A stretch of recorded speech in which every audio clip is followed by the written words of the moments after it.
Hello. Today I would like for a change to talk about something which is not directly related to double beat theory, which I know may come as a bit of a shock. I would like to share some thoughts on the subject of performance practice.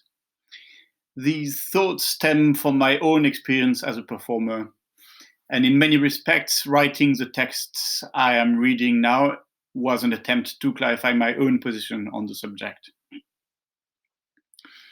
Those of you who have been watching my channel recently may have seen a video on Hans von Bülow, on which I commented that the very concept of historically informed performance was very much a 20th century invention.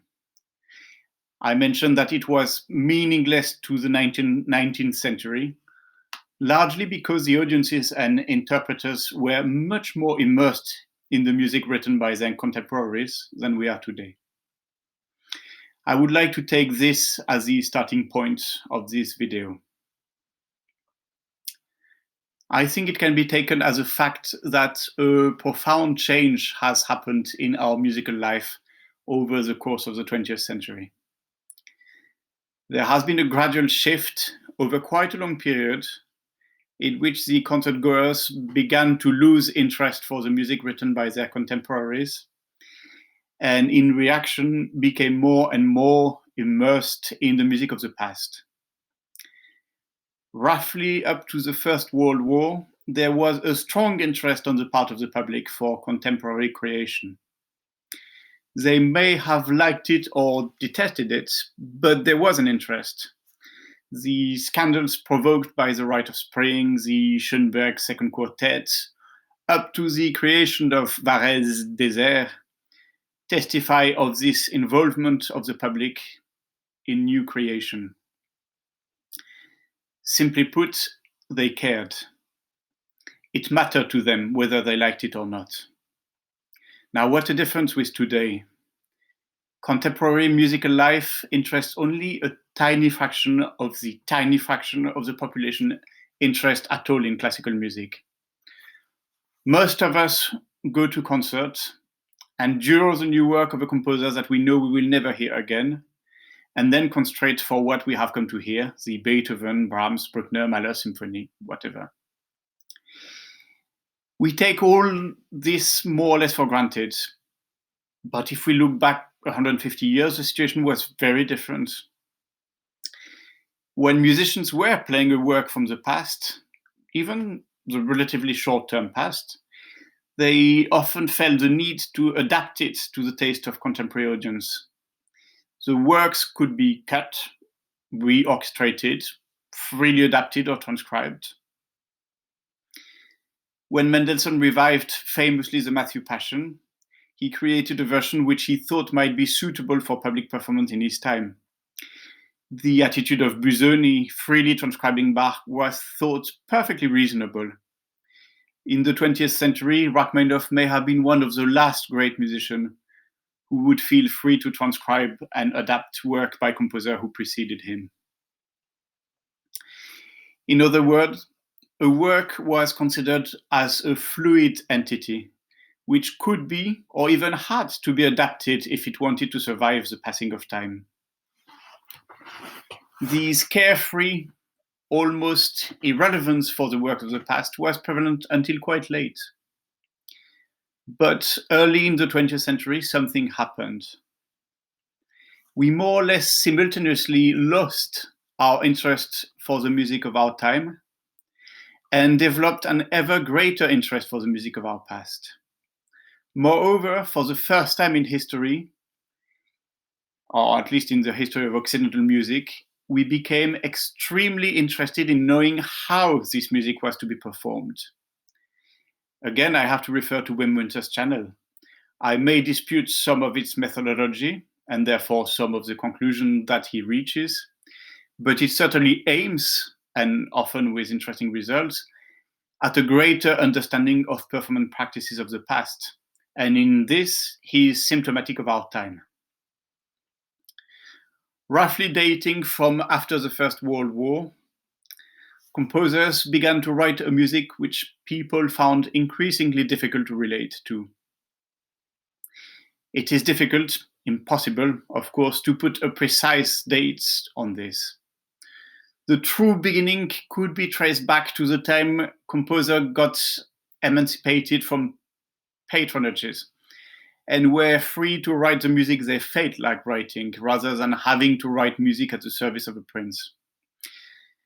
When Beethoven wrote his late quartets, he was quite conscious that people would find it very difficult. When Schubert wrote Winterreise, he knew he wasn't writing for the crowd. But both composers also wrote work to which a general audience could relate. As time went on, this link between the composer and his audience became more and more tenuous, until it was all but severed with the advent of atonal music, which the general public, together with a large majority of performers, would never embrace. These had profound consequences, and if we step back to look at it afresh, it is a momentous thing to have happened. People simply lost interest. They regarded contemporary musical creation as something meaningless, ugly, or at best meant for people smarter than themselves. A split took place and severed all bridges between serious and popular music, which became a separate entity and developed a life of its own. By the majority of the population, contemporary music is regarded in the same way abstract art is regarded, a meaningless, snobbish rubbish that some people only pretend to like. I'm not saying this is what I think or feel about it. I'm just saying that this is, in my experience, the view of a large majority.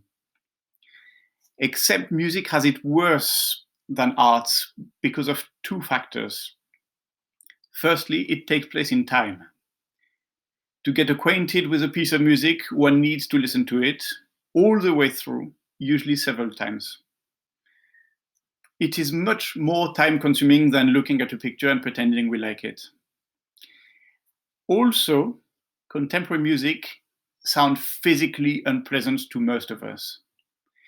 If you play a piece by, say, Brian Ferneyhough to 100 people, you can be pretty sure that well above 90% of them, including musicians, will actively want it to stop because it hurts them physically. A difficult piece of abstract art may remain baffling and obscure, but it will not feel physically unpleasant in quite the same way modern music can be to many of us. I will put a piece of music by Brian Ferneyhough, Lemma-Icon-Epigram, in the description. And I would be interested to know if someone has the courage or enjoys listening to the whole of it. And if they do, I would be interested to know what kept them going and what they found out of it. I am sincerely curious, as I have been actively engaged with music for now 30 years, and yet this kind of music remains entirely repellent to me. So when the musicians and the public found they could no longer go along with modern creation, what happened next was only natural. One cannot live without music. So the choice was simple. If they were not attracted to the music of the present, either popular or contemporary, they simply retreated to the past. But is it not a genuine puzzle that the music of Beethoven or Bach or any of the great composers seems to have more relevance to us than the music written by people who live in our time, who share a similar worldview? For now, I want to reflect on one point. For a long time, performers have been very happy in performing the music of the past without thinking too much about the way it should be done. They were not self-conscious about style.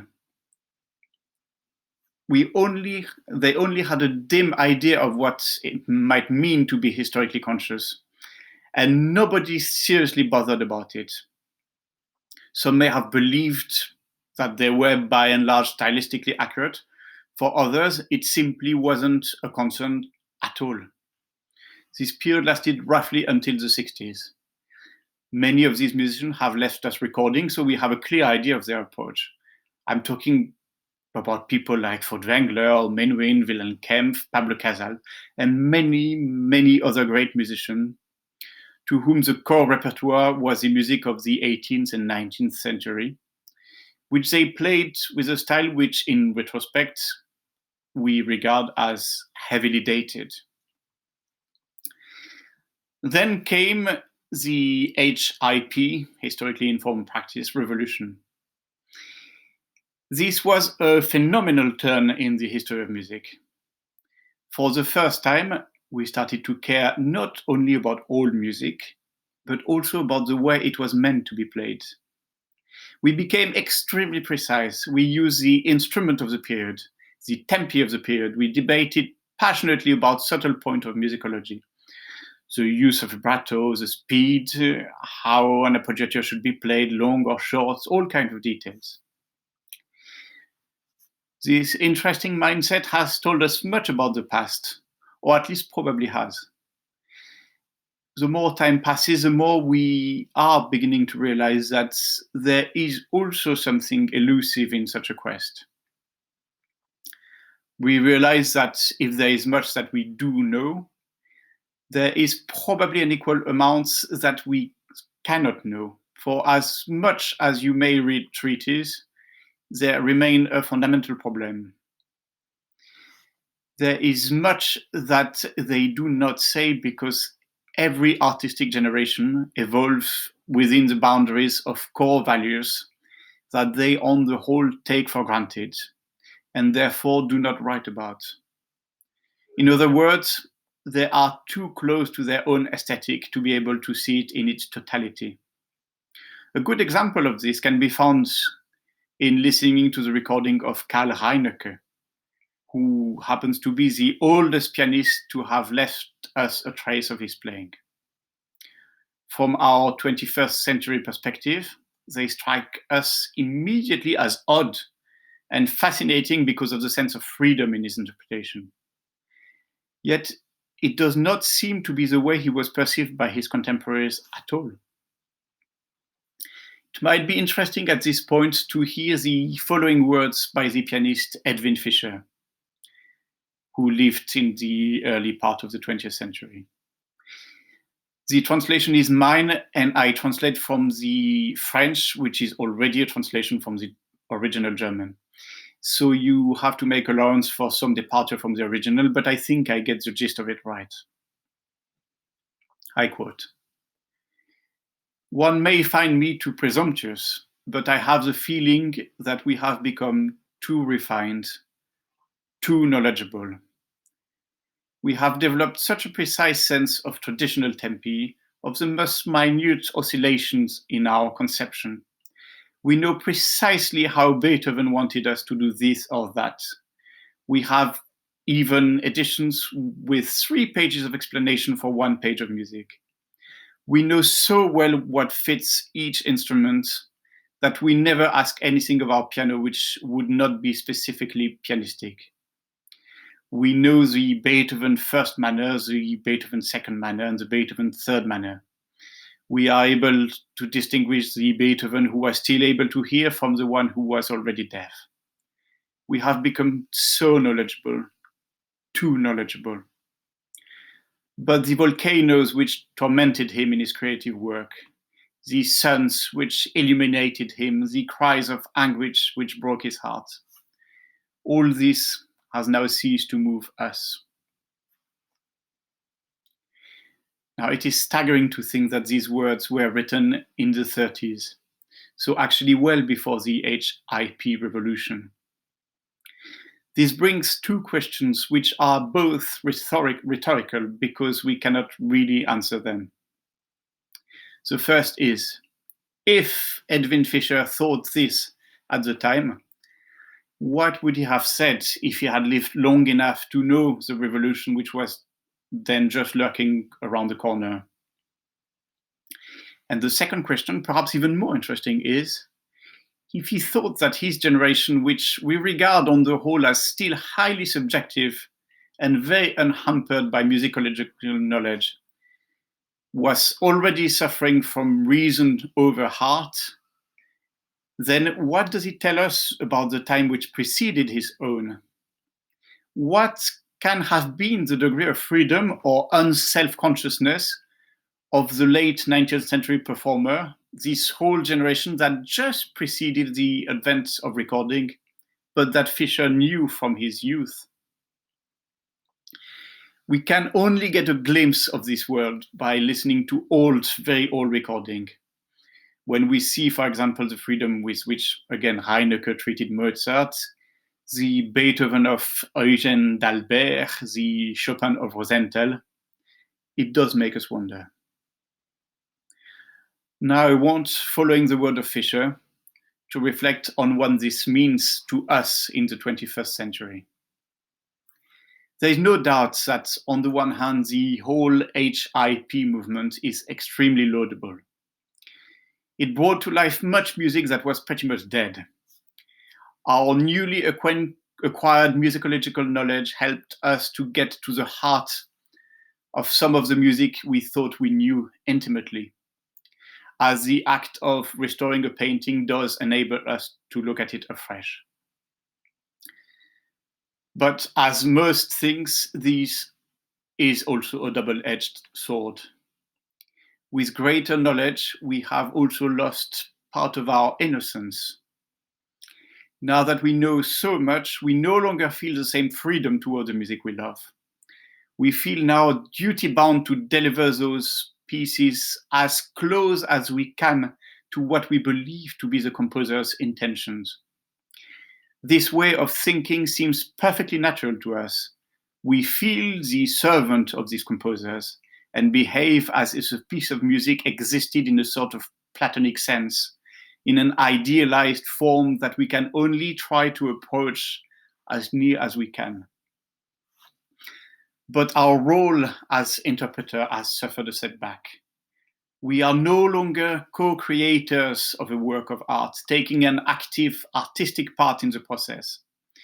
We strive for our non-existence, being as unnoticeable as possible, the necessary but always suspicious link between the audience and the work.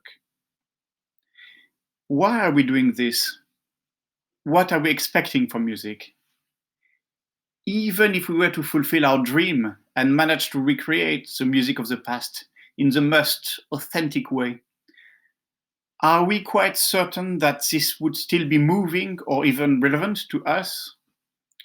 For to the extent that any particular music belongs to its time, then we are excluded from it in a large way. We no longer share the preoccupation of people 200 or 300 years ago. We have, on the other hand, seen 2 world wars, the nuclear bomb, the internet, climate change, which is about to unleash its devastating effects. All of this makes us very different people and is bound to have repercussion on our artistic life. So how can it be interesting to us to listen to court dance music from the time of Louis XIV, or religious music based on belief and a worldview most of us do not share any longer? Is it a kind of escapism? Is music a way to present us with an idealized, less threatening past in which we feel more comfortable? If so, then we can see that the very meaning of our listening to music has been profoundly affected. The music of the past, written to speak to its contemporary audience, is now used by us as a kind of time travel to temporarily heal us from the wounds of the present. If this is so, this is a rather dramatic and quite sad reduction of the importance of music in our life. But this is not the whole story. I believe there are 2 reasons we play the music of the past. These 2 categories are somewhat loose and fluid, but nevertheless I hold that the division has a certain relative validity. On the one hand, we have music whose essential function is to evoke in us a certain period of history. The music embodies the values of a particular time, and its mission today then is to teach us something about this period.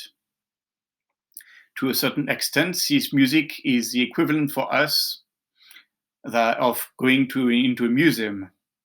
We might be moved because of the fact that it is strangely distant from us and at the same time closely related. We feel the music is dated and we like it because it is dated. And because it is so fascinating to see that beneath the vast difference in outlook, these composers also had an emotional background to which we can still, to some extent, relate. In cases like this, musicology is of great value. Since one of the aim for us to get a feel for the time, since one of the aim is for us to get a feel of the time, it is essential that this time is reconstituted in the most accurate fashion. But we have another side to it. Occasionally, there appears a composer whose message transcends his time and acquires a much more universal validity. When this happens, we say that this is a great composer. The greatness of these composers is that in their music, something which goes beyond their time and therefore beyond their style. If we take, for example, Bach and try to understand the reason he exerts so much fascination to so many people, we can see that this has little to do with the Baroque style within which he writes. It is on one hand the human content, which has lost none of its relevance, and on the other, the structural perfection of his writing, the almost geometrical feel of his music, so deeply satisfying for the mind. It is the alliance of these two things which is so compelling. And if this is so, in many ways, it matters little how, on which instrument it is performed, whether we ornament it correctly or not at all. The greatness of his music is revealed precisely by the fact that it can be approached with an immense variety of interpretative styles. And yet, if the temporal 18th century essence of it is lost, its fundamental integrity is preserved because it is atemporal. If one accepts my premises that there are two reasons we play the music of the past, then one must logically accept that there are also two ways of approaching it performance-wise. The HIP described above will remain a valid approach, and the greatest thing perhaps the 20th century brought to the art of performing. But there is another way that we are in danger of forgetting altogether, or even worse, that we are in danger of regarding with contempt. And this is to fully accept and immerse oneself into the subjectivity of our music making. To forget the treatise and to accept looking at the music of the past in our own skin, with our own history. To accept and even embrace the non-historicity of a performance and see in what way this work can be related to ourselves, modern men. When Mengelberg conducted the Matthew Passion, he knew nothing about the proper way of approaching the style. To many, this today makes his interpretation unlistenable, a mere caricature of the piece. We may want to reject it, saying, very sure of ourselves, this is not Bach. In doing so, we miss entirely the creativity, the interpretative genius he brings to the piece. If the piece becomes in his hands a strange hybrid which owes as much to Mengelberg as it owes to Bach, why do we instinctively mistrust this? One of my teachers used to say to overly shy performers, rape as long as you give birth. Mengelberg violates every rule in the book, yet he tells us something visionary, unique, moving, profoundly relevant to us. Have we lost our capacity to trust our own judgment as to what is beautiful and what is not? Have we to retreat behind the criterion of historicity to determine the validity or non-validity of a performance? If so, the loss is immeasurable. Worse than our futile quest for instrumental perfection, this mindset, which is typical of our time, will dry out our creativity as musicians and put us in danger of becoming artistically sterile. Or is it the reverse? Are we retreating behind the veil of historical accuracy because our creative powers have already largely failed us? Thanks for watching.